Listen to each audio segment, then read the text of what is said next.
I am affectionately known to the community as Uncle Bobby X, the people's uncle.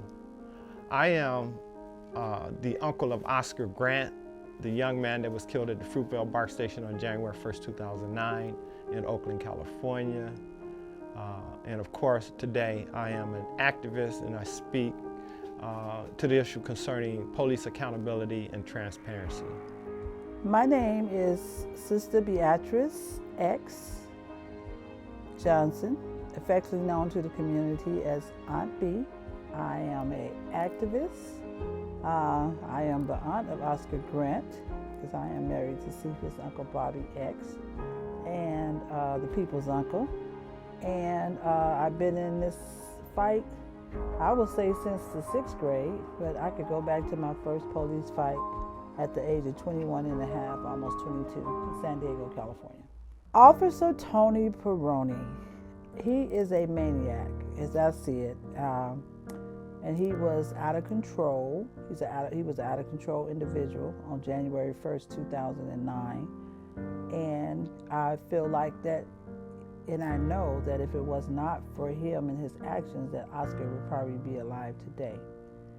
And so I think that he's a accomplice to murder. He's a murderer. That's who Tony Perrone is. Who was Officer Perrone is a very important question, because most people ask, why charge Anthony Perrone today versus when the trial actually took place? Well, Officer Perrone was utilized by the district attorney office as state evidence against Johannes Mesley, who actually shot Oscar in the back. He became a hostile witness during the trial, and therefore actually that strategy failed. And District Attorney David Stein stated to us that after the trial of Johannes Mesley, we would consider filing felony murder charges on Tony Perrone. Of course, at the end of the trial, we as a family went to District Attorney Nancy O'Malley to ask about the charges being filed against Tony Perrone for the murder of Oscar Grant. And of course, she stated to us at that time, because the case was moved from Oakland to LA, that it cost the Alameda County so much money that they would be unable to afford to try him at this time. And so we left brokenhearted, because we expected a trial to start against Tony Perrone. But we knew in our hearts that we would come back, because she stated at this time. So of course, about a year and a half later, we returned to Nancy O'Malley asking about the charges to be filed against Tony Perrone. And this time she stated that he had left the country, went into the military, and therefore no charges can be filed against him due to the fact that he had left this country. But also, David Stein, that was with her, stated that because Judge Robert Perry tied the case up in such a way that they weren't sure that they could win the case for a felony murder charge anyway. And so, of course, again, we left brokenhearted. January 1st, 2019, Uncle Bobby filed the SB 1421 to get the information on his nephew, Oscar Grant. And when it came back concerning Johannes Mesley, which we found out he had more than 4 accounts of abusing black people. He had close to 8, 9, or a number like that. So we found that out, but we also found out what we really knew, because we sat in court every day, what we knew about Tony Perrone, but we didn't have it in paper. But we finally had in paper what we knew, that he was the reason and the cause for Oscar's murder.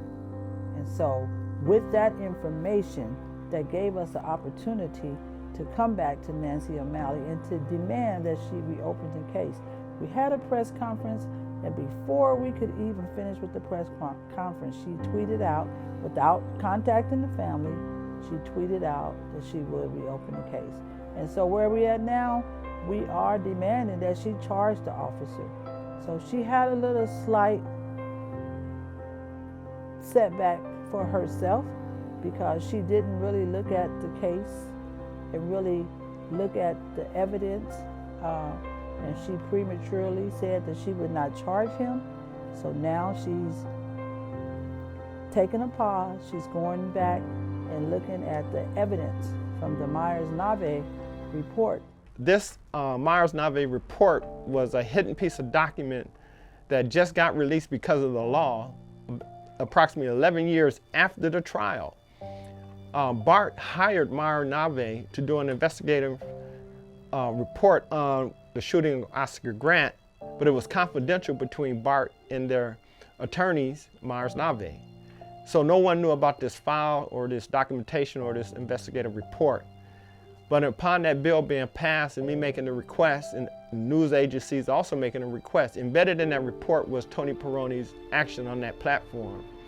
And it states, and I'm paraphrasing, that Tony Peroni created the chaos on that platform, and had not Tony Peroni acted in the egregious way that he did, Oscar would probably still be living today.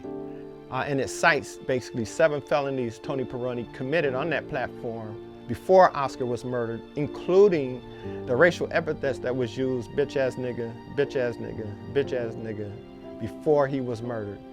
And so with that file coming to existence and in views for everybody to see as public record today, forced us to really realize just how heinous Tony Peroni's action was on that platform.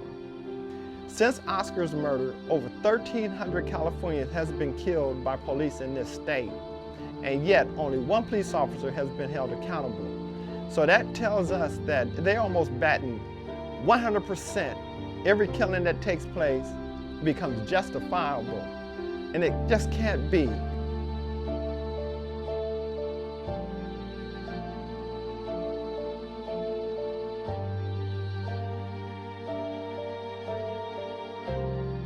The campaign is really, it's about Oscar, but it's not just about Oscar. It's about all those who have lost their loved ones to police, terrorism, and there has been no accountability for their loved ones. So this campaign is about making sure that we understand that decertification law should be a required law in the state of California to stop these rogue police officers from coming from other states to the state of California, re-employing themselves, and then killing someone else. A good example is Officer Matzo, who left New York from a major lawsuit that he was involved in from a young man being shot and beaten up really bad. And I'm not sure if he died, but he came to Oakland, got hired, and then he killed Alan Bluford. Now he done left Oakland and he's at another policing agency somewhere, I believe in San Bernardino or the Fresno area. But the fact is that these officers bounce around from agency to agency and have a tendency to perpetrate that same harm on young men, especially men of color, that they did when they first acquired that taste of blood or that taste of just beating somebody up really bad. I think in closing, you know, this struggle has been real. It would be an understatement to really try to talk about just how hard it's been. But again, for the sake of my sister Wanda, Oscar's mother, and all the mothers throughout this country and families that have lost loved ones, with the support of the community, with the essence of us believing that there is true equality in this country and that Black Lives Matter, and us all coming together, creating a mass movement about true transparency and accountability for policing agencies in this country, change will come. We still have to unravel the policing agency Bill of Rights. You know, we have to break up that police union that is the strongest lobbyist group in this country, that causes many politicians to not have any backbone to challenge these agencies' wrongfulness.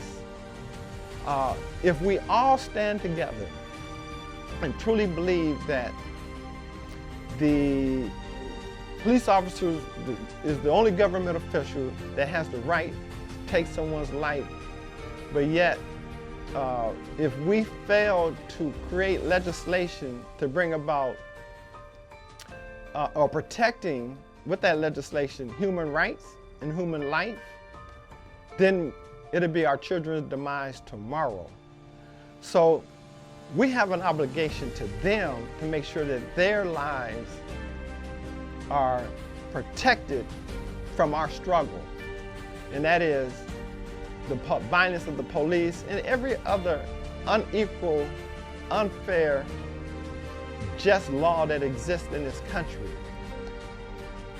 As stated, If we fail today, it'll be our children's demise tomorrow. So for us to really stand unified and speak the essence of true equality, and that Black Lives Matter in that equation, only then will we see true justice in this country. To support this campaign, you can call Nancy O'Malley at the Alameda County Courthouse, as well as you can go to www.justiceforoscargrant.com and you can sign that petition. And to share that with your friends, your neighbors, your loved ones. And that you can go to our website at www.lovenotbloodcampaign.org or .com, but preferably .com. And you can see there the work that's going on. Whenever you hear our voice or see what we're doing, join in so that we can get justice. Because as I said, justice for one is justice for all.